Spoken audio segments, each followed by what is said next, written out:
Imagine walking into a shop with the main ambition just to get the essentials. You know, the obvious: milk, bread, a garden gnome, all the basic essentials of day-to-day life. Anyways, you're forced to walk down an aisle to get what you need. And as you are walking past the boxes of cereal and all the other things on the aisle, you spot something on the corner of your eye. A 1:64 scale Nissan GTR Hot Wheels car. You look at the toy car and immediately think, hey, this is actually really cool.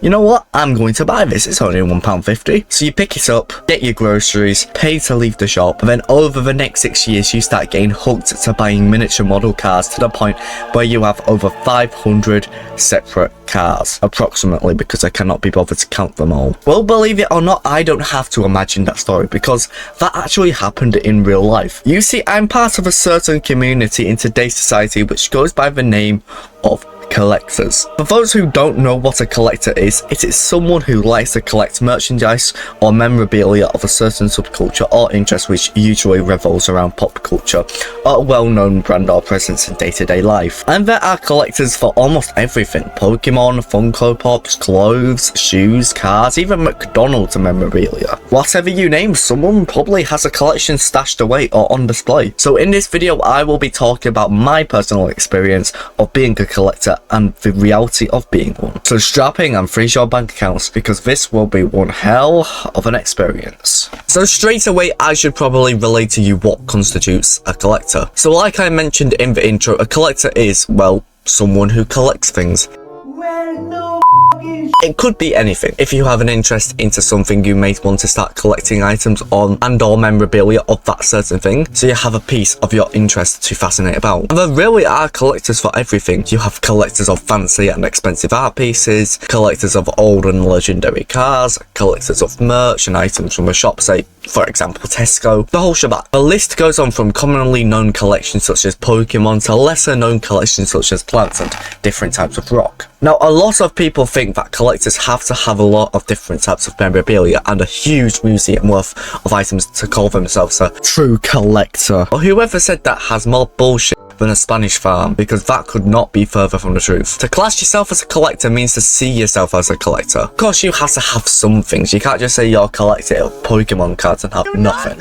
But even if you only have a couple of cards and you're really interested into collecting Pokemon cards, then hey, call yourself a collector. Same goes for pretty much everything else that could be collected. And that's the great things about collecting. Mainly, it's your collection. You get to control what you want, how you want to present it, and how you feel about it. But there are some things that outsiders think about collectors that probably should be rebuffed. Straight away, the difference between collecting and scalping. Recently, memes of people scalping Pokemon cards and valuable things have become a little more mainstream, and people confuse scalpers with collectors. Just remember this: collectors collect things for their own enjoyment, whereas scalpers collect things to sell at a profit on sites such as eBay or Vinted. An easy way to sense a scalper from a collector is to see if they have multiple of the same thing, which can go for a high value. With my Hot Wheels collection hobby, you often get a lot of people buying all the valuable cars such as the F1 cars or all the JDM stuff, and then sell it on eBay to make a ridiculous profit. A fair few collections don't need to worry about scalpers unless collections can hold significant value, but for more pop culture and valuable collections, be wary and make sure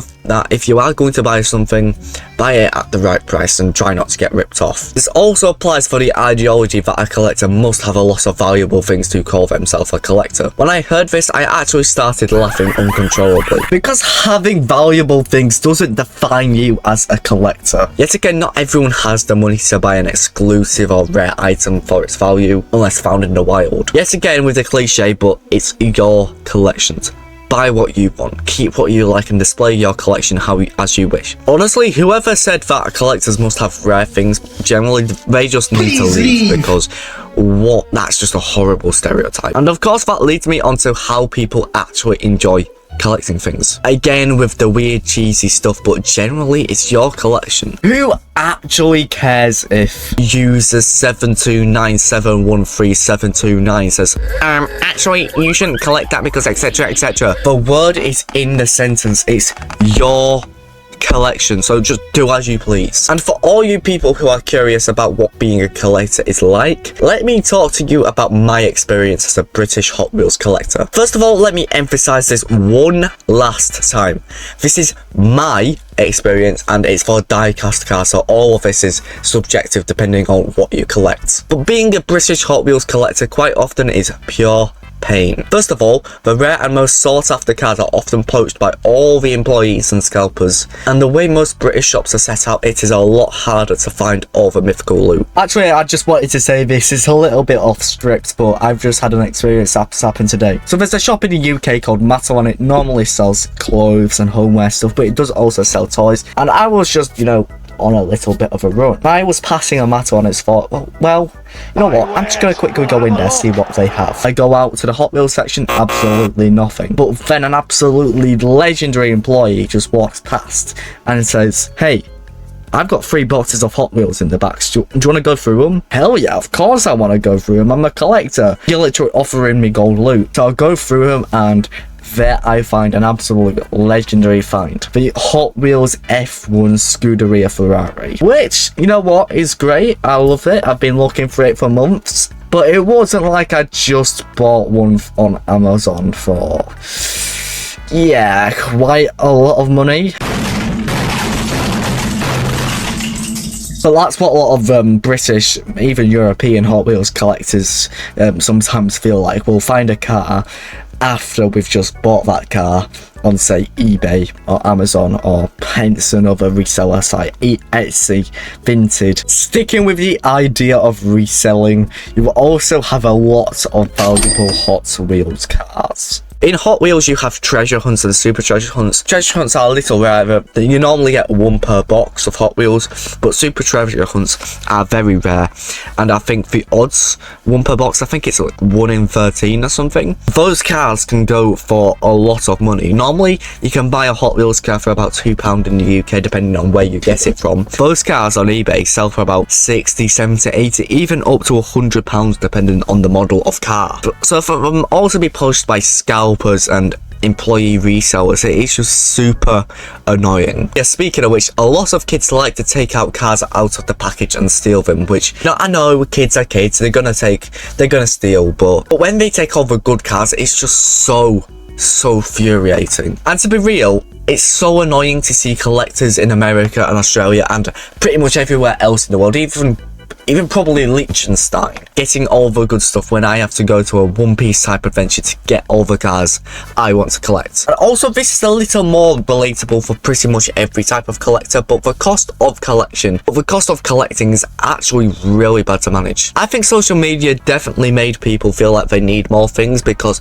to buy everything I want, it's pretty impossible to do without, you know, spending nothing or sticking to a budget. So in a nutshell, that is the experience of being a collector and what we as a community are like. Hopefully you learned something from this video or want to get collecting or something or anything. Please do let us know what you are collecting, because it would actually be really cool to learn about different collections. And if you like me or my content as a whole, please do subscribe to the channel, as it does help support me on my path to 500 subscribers. But anyways, thanks for watching, and I will see you all on the next one.